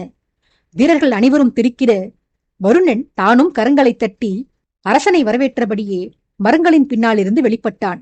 கூடவே பிரதாபனும். மாட்டிக்கொண்ட குறுகுறுப்பிலும் பயணத்தில் வருணன் தடை செய்த கோபத்திலும் வாய் திறவாமல் அரசன் விற்றிருக்க, வருணனே முன்வந்து, ஒரு முறை ஏமாறுவேன் பிரபு, ஒவ்வொரு முறையும் ஏமாற மாட்டேன். வாருங்கள், சேர்ந்தே செல்வோம் என கிண்டலாக கூறிவிட்டு அரசனைக் கண்டு ஏளனமாக நகைத்துக் கொண்டிருந்த பிரதாபனை அரசனுக்கு முன்னால் செல்லச் சொல்லி ஆதித்தனின் குதிரையை ஒட்டியவாறு அதன் பின்னால் சென்றான் வருணன். இருள் சூழ்ந்த இடத்தை அடைந்தவுடன் பந்தங்களை ஏற்றி காட்டிற்குள் வெகு தூரம் சென்றனர். அங்கு குறிப்பிட்ட ஒரு இடத்தில் மரங்களில் பிணைக்கப்பட்டபடி மனிதர்களின் எலும்புக்கூடுகள் சிதிலமடைந்து தென்பட வருணன் அந்த எலும்புகளுக்கு அருகே பந்தத்தை காட்டி, மாமா, எங்கிருக்கிறீர்கள்? உங்களை எந்த மரத்தில் கட்டி வைத்தேன் என மறந்து போய்விட்டேன். சதையும் தோளும் இல்லையெனில் அனைவரும் பார்ப்பதற்கு ஒரே போன்றுதான் இருப்போம். என்ன ஆட்டம் ஆடினாய் மாமா! இப்படி அடையாளம் தெரியாத கூடாக அமர்ந்திருக்கிறாய். நீதான் எனக்கு மாமனாராக வரப்போகிறாய் என்று எனக்கு முன்பே தெரிந்திருந்தால் உனக்கு இத்தனை சுலபமான மரணத்தை கொடுத்திருக்க மாட்டேனடா. மரணத்திற்கு பிறகும் உனக்கு மரண பயம் போகாத அளவிற்கு கொடூரமாக உன்னை கொன்றிருப்பேன். இந்த குகனை பார்த்தால் எனக்கு பொறாமையாக உள்ளது. அவன் தன் மாமனாரை ஆசை தீர வதைத்தான். சரி தாமோதரா, நடந்ததை நினைத்து வருந்தி பயனில்லை. உன் அண்ணன் சுதாகரன் விரைவில் என்னிடம் மாட்டுவான். உனக்கும் சேர்த்து அவனை ஆசை தீர அடித்து உதைக்கிறேன். உனக்காவது உயிர் நீத்து பல காலமான பின்புதான் அடையாளம் தெரியாமல் போயிருக்கிறது. உன் தமையனுக்கு நான் கொடுக்கப் போகும் அடியில் அவன் உயிருடன் இருக்கும் போதே அடையாளம் தெரியாமல் போக வேண்டும். வருகிறேன் தாமோதரா, அடுத்த முறை சந்திப்போம் என்றெல்லாம் அங்கிருந்த எலும்புக்கூடுகளில் தன் மாமனாரை கண்டறிய முடியாததால் எல்லா கூடுகளையும் மாறி மாறி பார்த்த வண்ணம் கூறி வந்தான் வருணன். தனக்கு பின்னால் தொடர்ந்து வந்த வருணனது குதிரையின் கயிற்றை பிடித்து முன்னால் வரும்படி இழுத்த ஆதித்யன், உன் மாமனாரை பிறகு கொஞ்சலாம், இப்போது பயணம் செல்லலாம். செத்துப்போனனுடன் என்னடா பேச்சுவார்த்தை உனக்கு என கடிந்து கொண்டு குதிரையை இழுத்துச் சென்றான். குகன் கூறியிருந்த இடத்தை அடைந்தது அப்பரிவாரம். அங்கு அரசன் எதிர்பார்த்திருந்ததை காட்டிலும் பெரியதொரு மரக்கட்டிடம் இருந்தது. அதை திறந்து கொண்டு உள்ளே செல்ல முன்பு கிடைத்த பொக்கிஷ குவியலை விட பல மடங்கு பொன்னும் பொருளும் அங்கே பெட்டி பெட்டியாக குவிக்கப்பட்டிருந்ததைக் கண்டு வியந்து போனான் ஆதித்யன். அங்கிருந்த பொன் மூட்டைகளை சிங்காதனபுர வீரர்களும் ஆதித்யனின் வீரர்களுமாக சேர்ந்து வண்டிகளில் ஏற்ற ஆதித்யன் அந்த கட்டிடத்தை ஆராய்ந்து வந்தான். அரசன் அந்த பொக்கிஷ அறையில் கவனத்தை செலுத்தி வர, வருணனோ அரசன் எங்கும் தப்பிச் சென்று விடாமல் தடுக்க அரசனையே தீவிரமாக கண்காணித்து வந்தான். பல மணி நேரங்கள் கடந்துவிட பயணம் செய்து வந்ததிலும் பெட்டிகளை அடுக்கியதிலும் வீரர்கள் களைப்பாகினர். மொத்த பொக்கிஷங்களையும் வண்டிகளில் ஏற்றிக்கொண்டு அனைவரும் புறப்பட தயாராக குதிரையில் ஏறி அமர்ந்த அரசனுக்கு ஏதோ ஒன்று நினைவு வந்தது. அவன் குதிரையிலிருந்து இறங்கி தன் வீரன் ஒருவனிடமிருந்த பந்தத்தை பறித்துக் கொண்டு மீண்டும் அந்த காளி கட்டிடத்திற்குள் நுழைந்தான். அரசனை தொடர்ந்து செல்ல முயன்ற வீரர்களை தடுத்த வருணன் தான் மட்டும் அரசன் பின்னால் சென்றான். உள்ளே நுழைந்திருந்த ஆதித்யன் நேராக கட்டிடத்தின் இறுதி எல்லையை அடைந்து அங்கே இருந்த மரச்சுவரை தன் வாளின் பின்பகுதியை கொண்டு தட்டி பார்த்தான். ஒரு இடத்தில் மட்டும் சத்தம் வித்தியாசமாக கேட்க அங்கே காலால் எட்டி உதைத்தான். எந்த விளைவும் ஏற்படவில்லை. மறுபடியும் உதைத்தான். ஒரு அசைவும் இல்லை. திரும்பி பார்த்தான். அங்கே வருணன் தனக்கு பின்னால் நின்றபடி தன்னை விந்தையாக நோக்கிக் கொண்டிருப்பதைக் கண்டு எரிச்சல் அடைந்த ஆதித்யன், எருமையே, என்ன வேடிக்கை பார்க்கிறாய்? உதவி புரிய வந்த வீரர்களை தடுத்து நிறுத்தி நீ முந்திக் கொண்டு கிளம்பி வந்தாயே. வந்தவன் மெய்மறந்து என்னை ரசித்துக் கொண்டிருக்கிறாய். நான் என்ன உன் காதலியாடா? இமை மூடாமல் இப்படி என்னை ரசிப்பதற்கு? வந்து சுவற்றை தகர்க்க உதவி புரியடா என்று அதட்டினான். ஆதித்யன் செயல் புரியாமல் குழப்பத்தில் தன்னை மறந்து நின்றிருந்த வருணன் வசவு வாங்கிய பின்பாக சுயநினைவு அடைந்து அரசனுக்கு உதவி புரிய அவனுடன் சேர்ந்து சுவற்றை ஓங்கி உதைத்தான். இருவருமாக சேர்ந்து கொடுத்த விசையில் மரச்சட்டங்கள் உடைந்து சுவர் தகர்ந்தது. தகர்க்கப்பட்ட பின்னரும் அங்கே கட்டிடத்தின் வெளிப்பகுதி தெரியவில்லை. அதாவது காட்டுப்பகுதி தென்படவில்லை. மரக்கட்டைகள் சிதறிய சத்தம் கேட்டு பிரதாபனும் சிற்சில வீரர்களும் உள்ளே ஓடி வந்தனர். வருணன் தனது கையில் இருந்த பந்தத்தை கொண்டு உடைப்பட்ட இடத்தை ஆராய்ந்தான். அரசனோ தனக்கு எதிரில் அல்லாமல் அங்கிருந்த தரைப்பகுதியில் வெளிச்சத்தை காட்டி தரைப்பகுதியை ஆராய்ந்தான். அவனது சந்தேகம் வீண் போகவில்லை. கட்டிடம் சுவற்றை தாண்டியும் இன்னும் சில அடி தூரத்திற்கு நீண்டு சென்றிருந்தது. கட்டமைப்பின் சுவர் போல காணப்பட்ட இடத்திற்கு பின்னால் ஒரு ரகசிய அறை இருந்தது. அந்த அறையின் தரையில்தான் சுரங்கப்பாதையின் வழி இருந்தது. வருணன் எவ்வளவோ தடுத்தும் அதனை செவிமடுக்காமல் அரசன் சுரங்கத்தினுள் இறங்கினான். வருணன் ஆதித்யனை பின்தொடர பிரதாபனுடன் வந்த வீரர்களும் அரசனை தொடர்ந்து சென்றனர். பிரதாபன் சுரங்கத்தில் இறங்கவில்லை.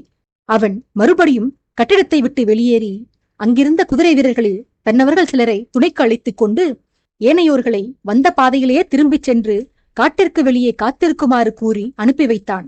குகன் பிரதாபனுடன் செல்ல உடன் சென்ற வீரர்களும் ஆதித்யனுடன் சென்றவர்களுடைய குதிரைகளையும் கையோடு சேர்த்து இழுத்துக் கொண்டு காட்டின் பின்பகுதிக்கு சென்றனர்.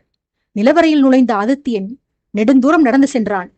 தீவர்த்தியின் உதவியுடன் தரையை கூர்மையாக ஆராய்ந்து வந்தான். அங்கே தரையில் பொன்னும் நாணயங்களும் சிந்தியிருப்பதையும் கூடவே அவிழ்த்து போட்ட ஆடைகளும் உணவுப் பொருட்களும் சிந்தியிருந்ததையும் கண்டவன் தரையில் மண்டியிட்டு அந்த உணவை உன்னிப்பாக கவனித்தான். அதன் பின்பு தரையில் பதிந்திருந்த காலடித்தரங்களை ஆராய்ந்தான். எல்லாவற்றையும் கவனித்தவன் மீண்டும் எழுந்து நடை போட்டு சுரங்கத்தின் மறு எல்லையை அடைந்தான். அந்த எல்லை சந்திரபுரியின் எல்லையை தாண்டி அடுத்த நாட்டில் முடிவடைந்திருந்தது.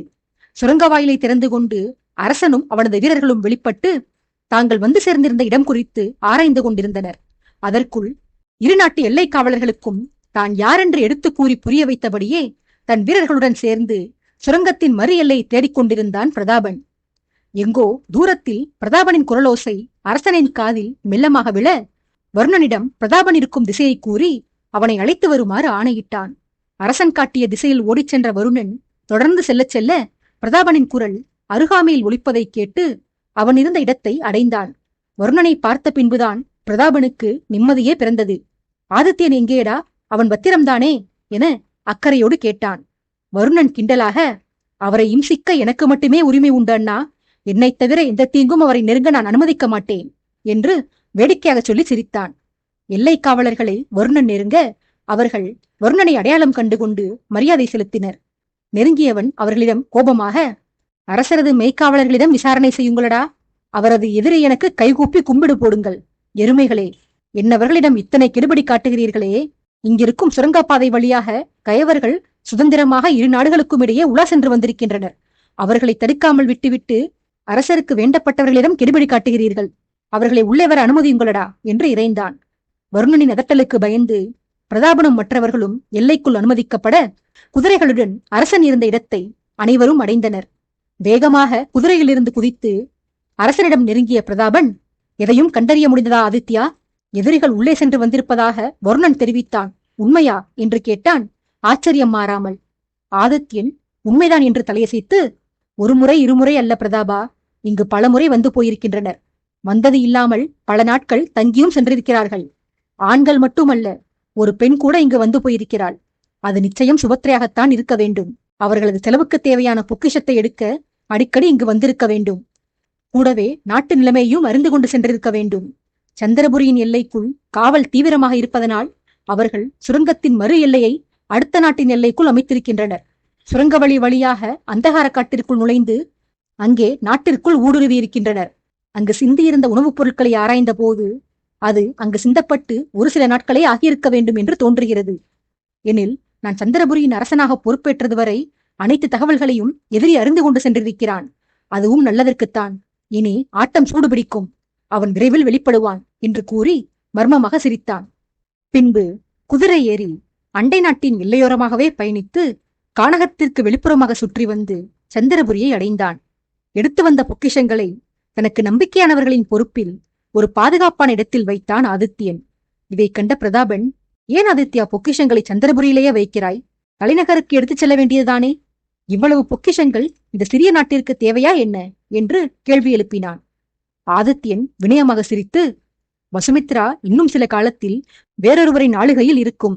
ஏற்கனவே உயிரை பணயம் வைத்து சண்டையிட்டு பல சிற்றரசுகளை வசுமித்ராவிற்கு அடிமையாக்கி கொடுத்திருக்கிறேன்.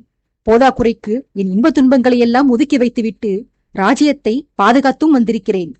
இது போதாதென்று சிரமப்பட்டு சேகரித்து வந்த பொக்கிஷங்களையும் அந்நாட்டிற்கே கொடுக்க வேண்டுமா என்ன? சந்திரபுரியும் எந்நாடுதானடா. இந்நாட்டிற்கும் நான் ஏதாவது செய்ய வேண்டுமல்லவா என்று கூறி வினயமாக சிரித்தான். பதிலை கேட்டு வியந்த பிரதாபன், நீ சத்திரியன் மட்டும் இல்லையடா, பெரிய சாணக்கியனும் கூட. எதிர்காலத்திற்காக இப்போதே பொருள் சேர்க்கிறாய். குறும்புத்தனங்களும் சேஷ்டைகளும் செய்தாலும் அவ்வப்போது இப்படி உருப்படியான காரியங்கள் செய்யவும் தவறுவதில்லை நீ. அந்த வரையில் எனக்கு மகிழ்ச்சியே என்று நண்பனை புகழ்ந்தான். பிரதாபனின் பாராட்டை ஏற்றுக்கொண்டு பொக்கிஷம் அடைக்கப்பட்ட இடம் உட்பட ஒட்டுமொத்த நாட்டின் பாதுகாப்பையும் பலப்படுத்தச் சொல்லி அதிகாரிகளுக்கு உத்தரவு பிறப்பித்துவிட்டு மறுநாள் பார்க்கவம் புறப்படுவதற்கு தயாரானான் அரசன். அடுத்த நாள் விடியலின் போது ராஜகுடும்பத்து பெண்டிரிடமும் அதிகாரிகள், அமைச்சர்கள் மற்றும் பிரஜைகளிடமும் விடைபெற்றுக் கொண்டு பார்க்கவம் நோக்கி பயணம் துவங்கினான். வழிதோறும் ஓய்வெடுத்து பொறுமையாக கதை பேசியபடியே இன்பமாக பயணித்து சில நாட்களுக்கு பிறகு பார்க்கவம் சென்று சேர்ந்தனர். சந்திரபுரியில் நிகழ்ந்த சம்பவங்கள் பார்க்கவ மக்களுக்கும் தெரிந்திருக்க ஒட்டுமொத்த நாடே அரசனை மனவேதனையுடன் பார்த்தது. அவன் தங்கள் சக்கரவர்த்தியாக நீடிக்கப் போவது சில காலம் மட்டுமே என்ற உண்மை மக்களின் மனதை வாட்டி எடுத்தது. கோட்டைக்குள் நுழைந்த அரசனுக்கு கோட்டை வாயிலிலேயே மன்னர் நந்தகோபாலரின் தலைமையில் பலத்த வரவேற்பு அளிக்கப்பட்டது. மாளிகை வாயிலுக்கு செல்ல அங்கே மகாராணி பிரபாவதி, உத்திரை, பைரவி, நந்தினி, அகல்யா, மீனலோச்சனி என பெண்கள் கூட்டம் அரசனை வரவேற்க முகமலர்ச்சியோடு காத்திருந்தது.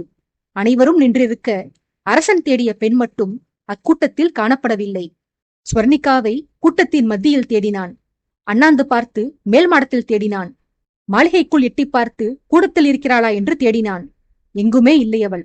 அரசன் மட்டும் தேடவில்லை, வருணனும் தான் ஒரு பெண்ணை தேடினான். அவன் தேடிய பெண்ணும் அங்கு காணப்படாததால் கவலையோடு காட்சி தந்த வருணனை அருகில் அழைத்த அரசன், உன்னவளும் என்னவளும் நம் எதிரில் வெளிப்படக்கூடாது என்று பேசி வைத்துக் கொண்டு நம்மை வஞ்சிக்கின்றனர். இந்த பெண்களை இப்படியே விடக்கூடாதரா? நம் காதலை இவர்கள் எப்படி நிராகரிக்கலாம்? அவர்களை ஒரு கை பார்க்கலாம் என ரோஷம் வந்தவன் போல மெல்லிய குரலில் வருணனுக்கு மட்டுமே கேட்கும் வகையில் சவால் விட்டான் அரசன். வருணன் வாட்டமான வதனத்துடன், நாம் இருவரும் முன்னால் செய்த பாவங்களுக்கு இப்போது பலனை அனுபவிக்கிறோம் அரசே. என் தந்தையின் பிடிவாதம் காரணமாக வாகினியை நான் கைவிட்டேன். தாங்களோ காரணமே இல்லாமல் அரசியாரை சீண்டாதிருந்தீர்கள். இப்போது நாம் இருவரும் தேடித் தேடிச் செல்கிறோம். அவர்கள் ஓடி ஓடி மறைகிறார்கள். தங்களவராவது பரவாயில்லை, கோபம் வந்தால் எங்காவது தனிமையில் சென்று வருந்துவார், அவ்வளவுதான். என்னவளோ கோபம் வந்தால் என் வாயில் கத்தியை செருகுவாள். அவளை ஒரு கை பார்ப்பதெல்லாம் சாத்தியமே இல்லை. இப்போது அவ்விருவரும் எங்காவது சேர்ந்துதான் இருப்பர். இருந்தும் நீங்கள் தனியாக உங்கள் மனைவியை பழிவாங்கிக் கொள்ளுங்கள். உங்கள் ஆட்டத்தில் நான் பங்கேற்க மாட்டேன் என கோபம் கொண்டவன் போல சொல்லிவிட்டு அகன்று சென்றான் வருணன்.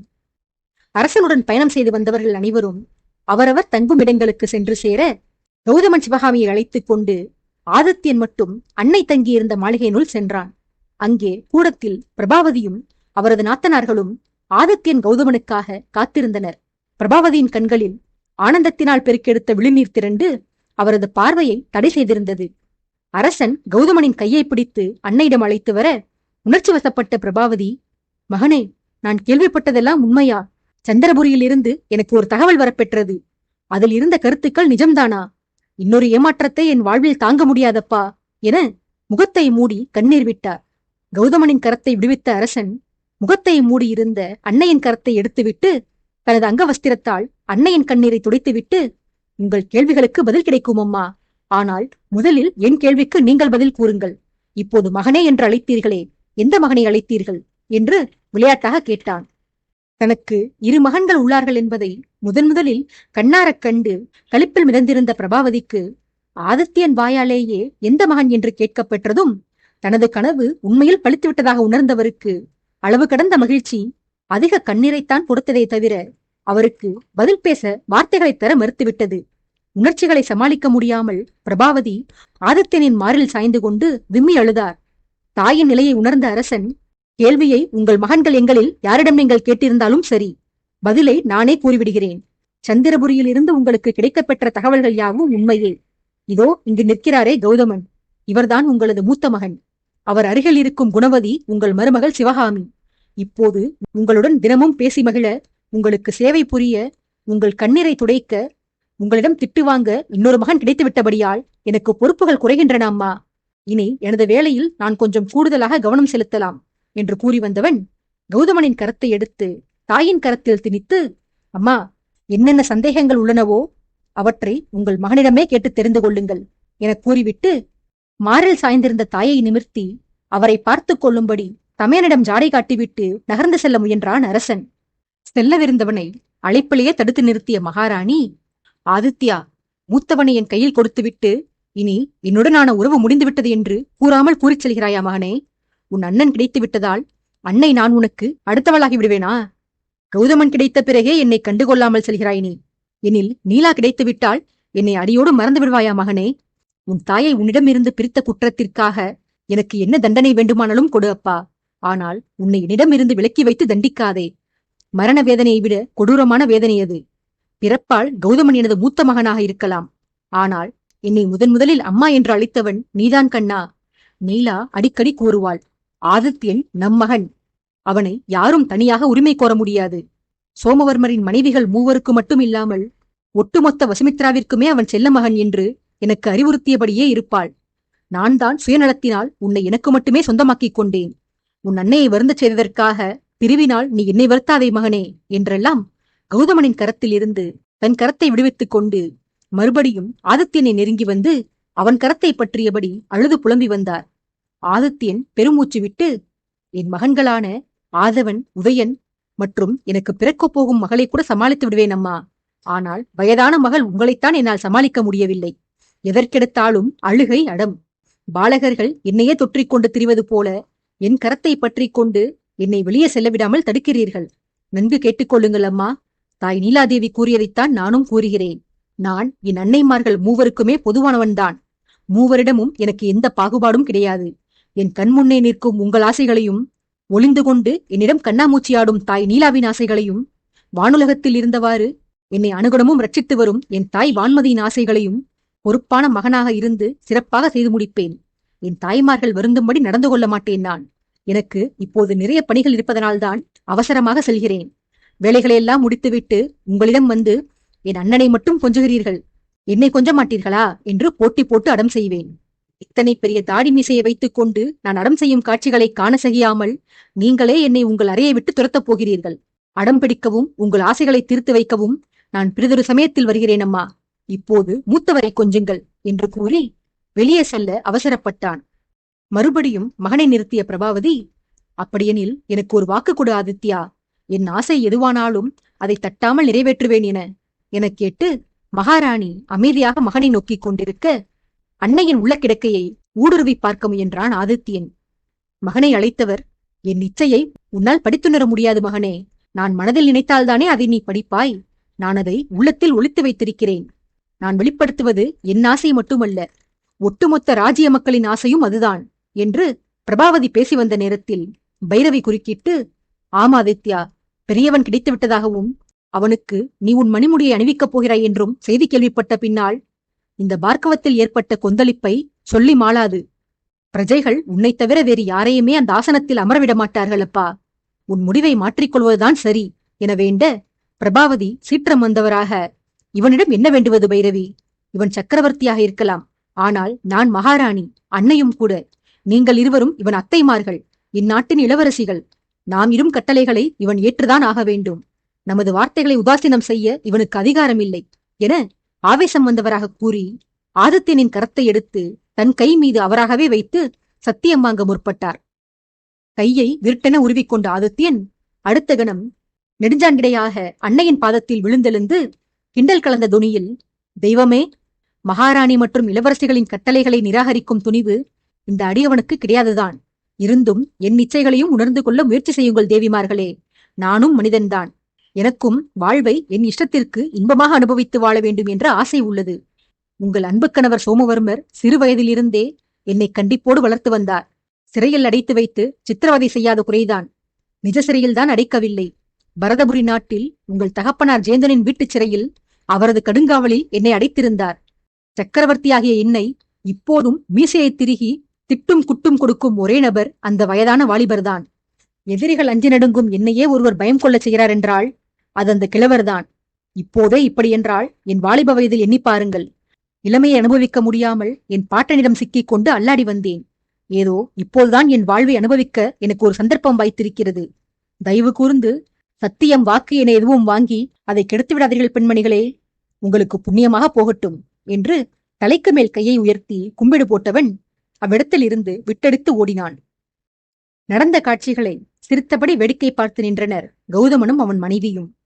மகன் தன் கோரிக்கையை மறுத்துவிட்டதால் மகாராணியின் வதனத்தில் துக்கம் வெளிப்படவே அவரை சமாதானம் செய்யும் பொருட்டு சிவகாமி முன்வந்து, தாங்கள் வருந்த வேண்டாம் தேவி. மதம் கொண்ட யானையானாலும் அதை அடக்கும் வல்லமை அதன் பாகனுக்கு உண்டு. பிரபு களிறு என்றால் அங்குசம் இல்லாமலேயே அவரை அடக்கக்கூடிய பாகன் அரசியார் நீலாதேவிதான். அன்னை வந்துவிட்டால் மகன் தன்னை போல மாறிவிடுவார். தாங்கள் வருந்தாதீர்கள் தேவி என ஆறுதல் படுத்தினாள். சிவகாமி வார்த்தைகளை முடிக்கும் முன்பே இத்தனை நேரமும் அமைதி காத்திருந்த உத்திரை முன்வந்து, இல்லை மகளே, உனக்கு நீலாதேவியை பற்றி தெரியாது. பிரபாவதி அன்னிக்கும் பைரவிக்கும் கூட அவரை பற்றி தெரியாது. என் இளைய அண்ணியுடன் நானே நெருக்கமாக பழகியிருக்கிறேன். எனக்கு தெரிந்தவரையில் நீலா அண்ணியும் ஆதித்யனின் இந்த எண்ணத்திற்கு இணங்கி போவார். தன் மகனது ஆசைக்கு அணை போட மாட்டார் அவர். ஆதித்யன் தான் அவரது ஆன்மா. மகனுடைய ஆசைக்காக அகிலத்தையே விலை பேசுவார் அவர். நிச்சயம் இவனது இச்சையை நிறைவேற்றி மகனை கடல் கடந்து பயணம் போகச் செய்வார். ராஜ்யத்தின் நலனுக்காக ஆதித்யன் புரிந்த தியாகங்கள் ஏராளம். மற்ற ஆடவர்களைப் போல வாலிபத்தை அனுபவிக்க வேண்டிய வயதில் தன் மகன் மட்டும் வாளேந்தி போரிட்டு நாட்டை பாதுகாத்து வந்தானே என்ற நன்றிக்கடனும் பச்சாதாபமும் அவன் அன்னைக்கு இருக்கும். அப்படி மகன் தன்னந்தனியாக போராடி வந்த வேளையில் தான் உடன் இருந்து மகனுக்கு உதவி புரிய முடியவில்லையே என்ற குற்ற உணர்வும் அன்னிக்கு மிகுதியாகவே இருக்கும். அந்த குற்ற உணர்ச்சியை கலைந்தெறிவதற்காக மகன் ஆசைப்பட்டதையெல்லாம் அவனை அடையச் செய்வார் அவன் அன்னை. இவ்விதமாக உத்திரை தனக்கு தோன்றிய எண்ணங்களை கூறிவர, வாயிலில் நின்றபடி உள்ளே நடந்த பேச்சுவார்த்தைகளை காதில் வாங்கி வந்த அரசன் அத்தையின் வார்த்தைகளை கேட்டு உற்சாக மிகுதியில் துள்ளி குதித்து ஆட வேண்டும் என்று ஆசைப்பட்டு சக்கரவர்த்தியாக இருப்பதன் காரணத்தால் தனது உணர்ச்சிகளை கட்டுப்படுத்திக் கொண்டு மாளிகை நோக்கி இயல்பாக நடை போட்டான். தான் தங்கியிருந்த பார்க்கவ மன்னரின் அரண்மனையை அடைந்தவன் அங்கே கீழ்த்தளத்தில் மனைவி தங்கியிருந்த அறைக்குச் சென்று கதவை தட்டினான். உள்ளிருந்து எந்த பதிலும் கிடைக்கவில்லை. பின்பு மனைவியின் அறைக்குள் கணவன் எதற்கு கதவை தட்டிச் செல்ல வேண்டும்? உள்ளே செல்ல நமக்கு இல்லாத அதிகாரமா என தன்னைத்தானே கேட்டுக்கொண்டு கதவை திறக்க முற்பட்டான். அச்சமயம் பார்க்கவ அரசியின் குரல் கூடத்தில் இருந்த அரசனுக்கு பின்னால் இருந்து ஒலித்தது. சக்கரவர்த்தி, அரசியார் இங்கு இல்லை.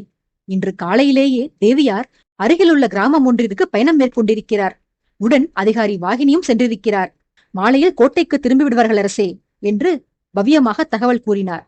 ராணியின் தகவலை முறுவலுடன் கேட்டுக்கொண்ட ஆதித்யன் மறுபுறம் திரும்பி, முறுவலித்த உதடுகளை பற்களை கடித்து உக்கிரமாக மாற்றி, எத்தனை திமிரடி உனக்கு!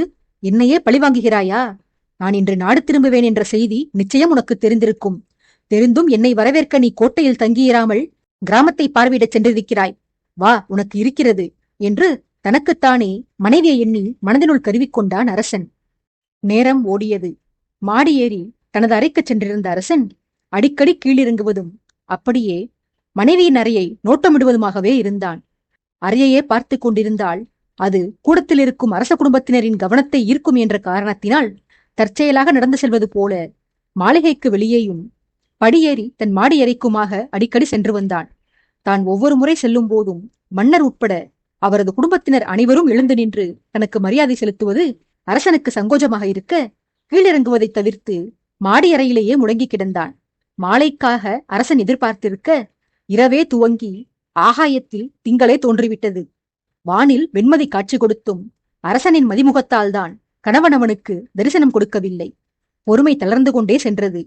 மூச்சை இழுத்துவிட்டு ஒரு முடிவுக்கு வந்தவன் படி இறங்கி கீழே சென்று இன்னொரு முறை மனைவியின் அறைக்கதவை திறக்க முயன்றான். முன்பை போலவே அதே பழைய குரல் அரசனுக்கு பின்னாலிருந்து மறுபடியும் கேட்டது. குரல் கேட்டு ஆதித்யன் திரும்பி பார்த்தான். மன்னிக்கவும் அரசே, அரசியார் அறையில் இல்லை. கோட்டைக்கு திரும்பியவர் அறையிலிருந்த தனது உடைமைகளை எடுத்து வரச் சொல்லி சேவகர்களுக்கு உத்தரவிட்டிருக்கிறார். மகாராணியாரும் தங்கள் அத்தைமார்களும் தங்கியுள்ள மாளிகையில் தானும் தங்கிக் கொள்ள விரும்புகிறாராம். தங்களிடம் அனுமதி பெற்று உடைமைகளை எடுத்துச் செல்ல ஆணையிட்டிருப்பார் என்று கருதியே நான் தங்களிடம் தெரியப்படுத்தவில்லை பிரபு என தயங்கியபடியே விவரம் கூறிவிட்டு சென்றார். விஷயத்தை கேட்டு ஆதித்யனுக்கு ஆத்திரம் தோன்ற மனைவியிடம் சென்று சண்டை பிடிக்கலாம் என்ற வெறியில் அவள் தங்கியிருந்த மாளிகையை நோக்கி நடை போட்டான். மாளிகையின் வாயில் வரை சென்றவன் பகலில் அதே மாளிகையிலிருந்து அன்னை அத்தைகளிடமிருந்து தான் தப்பி ஓடி வந்த நிகழ்வை எண்ணி பார்த்தான். ஐயோ, இந்த மாளிகையா? இங்குதானே அன்னையும் அத்தைமார்களும் உள்ளார்கள். உள்ளே சென்றால் மணிமுடியை துறப்பது குறித்து நம்முடன் வாக்குவாதம் செய்வார்களே.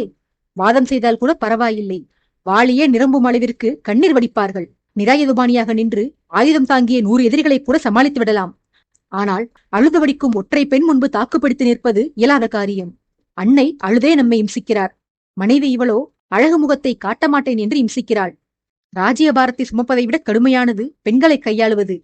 உள்ளிருக்கும் பெண்கள் எவரும் நம்மை பார்க்கும் முன்பு நாம் இங்கிருந்து திரும்பிச் சென்று விடுவோம் என மனதிற்குள் தனக்குத்தானே எச்சரித்துக் கொண்டு வந்த பாதையிலேயே வேகமாக நடைபோட்டுச் சென்றான்.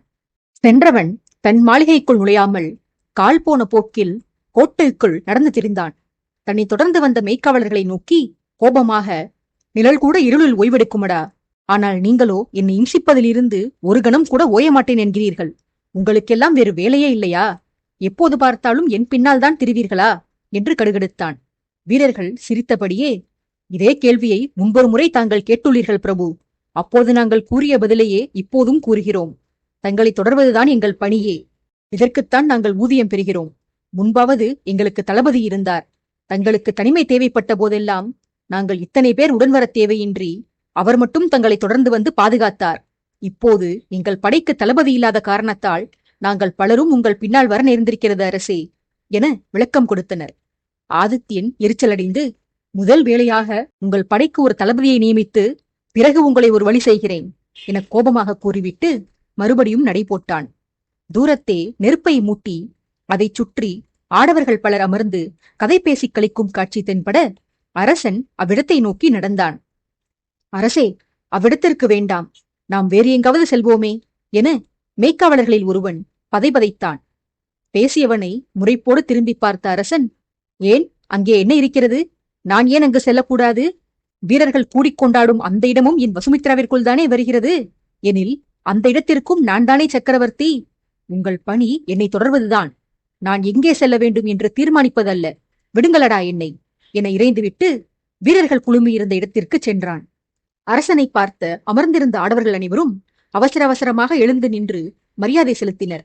அவர்களது நடவடிக்கையிலேயே தெரிந்தது அம்மனிதர்கள் எதையோ மறைக்கிறார்கள் என்று.